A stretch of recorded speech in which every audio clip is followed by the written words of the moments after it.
catching up with some folks on the phone today. And this guy, well, if you were in Central New York racing from '06 to '09, you probably saw him and you definitely saw his fingerprint on what was going on in the area. Jack Deery started racing at his family's track, Rockford Speedway, and it was a long time ago. I'll let you tell him, have him tell you how long that's actually been. He's 71 years old now. He's in Newport Richey, Florida, but primarily from Illinois as he grew up. Jack Deery joins us here on the phone. Jack, first of all, how you doing? Sounds from our talk like everything's going pretty well for you.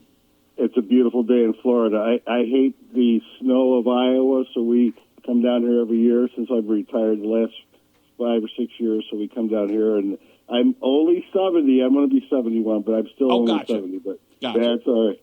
But no, it's down here, and it's a quiet. You know, they just had the big snowball derby down here a couple weeks ago, right. But this is the only off season of racing that we ever have. It's a few weeks before Christmas till after. It seems like till the Chili Bowl starts. So there you go. Are you still involved at all in racing, or no?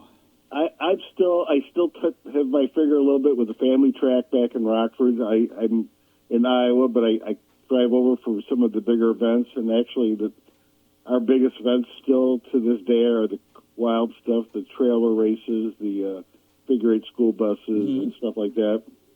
And actually, I enjoy going over there, and I work in the ticket booth, and then I'll sell beer, and of course I'll make popcorn, because having good popcorn at the racetrack is what it's all about. So really, you've almost come full circle, because you told me you started working at Rockford Speedway. What was it? One of your family members bought a share in the track? Yeah, my dad bought out a share from my uncle, and he started out as an usher, and then within 5 or 6 years, ended up owning the place by himself. And it was our Deery education, our college. We all of us kids, there's 8 of us, all worked there, and we all actually paid for our educations by working out there and stuff. So it was a complete family experience. So what were you, 10 years old, you told me? What was that first job? Yeah, 10 years old, and you ran back before, we didn't have radios and all that fancy stuff. We ran the lineups from the starter tower up in the top of the grandstands down to the flag stand. So you had to be skinny, young, and fast. And back then, I fit all those. You were skinny, young, and fast at that point. So, all right. And then, of course, I moved up to the hot dog rollings, cotton candy making, and then I did a lot of souvenirs over the years. I always enjoyed the souvenir part, but the beer stand, etc. So then I stayed there till actually I got married in 1976 to my wife Caroline, and I became the general manager then, and then eventually in '95 or late '90s I was the president. Stayed there until 2002, I think it was. So what year would it have been that you would have been running lineups back and forth? When would that have been? 61 or 2. Okay. Probably 62, yeah.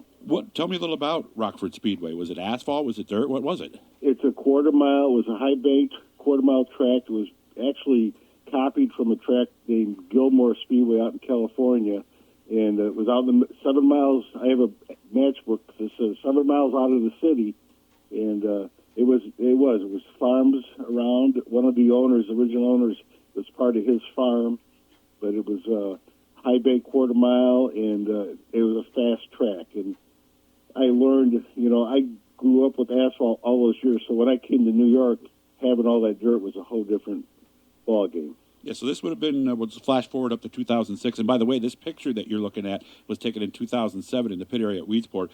Jack and I were both joking that we like this picture because we actually both took a good picture in this one. It's rare that it works out like that, right? We're skinny and young. What can you say? That's nice. Looking good, as a matter of fact. So you were in Nashville, and then what was it? Your brother called you and said, "Come on up. We might have something for you up here." I was leaving Nashville, and my Tom had called me and said, "Would you be interested in coming to work for Jordan?" I was really kind of looking at Volusia maybe, but he said, "How about New York?" Because Harvey was going down to Volusia. So you knew Harvey already? Yeah, I knew Harvey through the RPM meetings over the years and stuff. And I mean, I knew Glenn and everybody. It was, that whole RPM brought a lot of promoters together over the years. But I came up to New York, and it was, Weedsport needed some work, and Canandaigua was, runs by itself pretty much at the time. And actually, Rolling Wheels is still one of the nicest racetracks. I think it's so bad that it's not wasn't the crown jewel, but it is.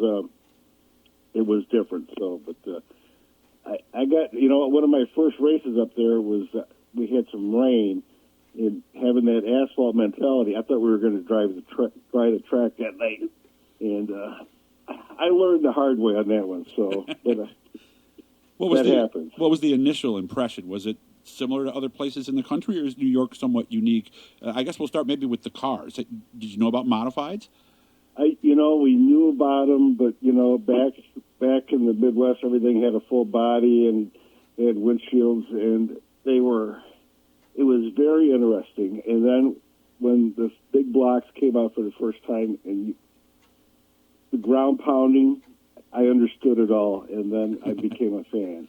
And actually, that part of the year or that time was when the sportsmen were switching over to the crate motors, and the numbers were increasing so much. And I always thought the sportsmen were some of the best races too. I mean, there was a lot of great drivers in the sportsmen, and it was affordable, very competitive racing too. But the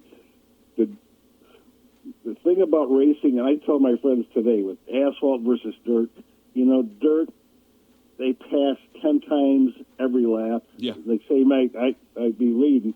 Asphalt, they only pass maybe a quarter inch at a time. So it's a whole different excitement. And we're back in Iowa, my Saturday night track's a little dirt track there, and I get to go out every so often and enjoy we have IMCA late models out there and sportsmen. They're not quite the same kind of sportsmen we have out in New York, but it's some good dirt racing. Nice, tacky track. Did you know that it was as big in New York as it is? Because actually, even now today, we still have more racetracks in New York than they have in North Carolina. Did you kind of know that coming in, or was that a surprise? I knew there was a lot of tracks there, and studying the whole dirt legacy and all the member tracks and stuff. It was pretty impressive being part of that, just because it was so big. But we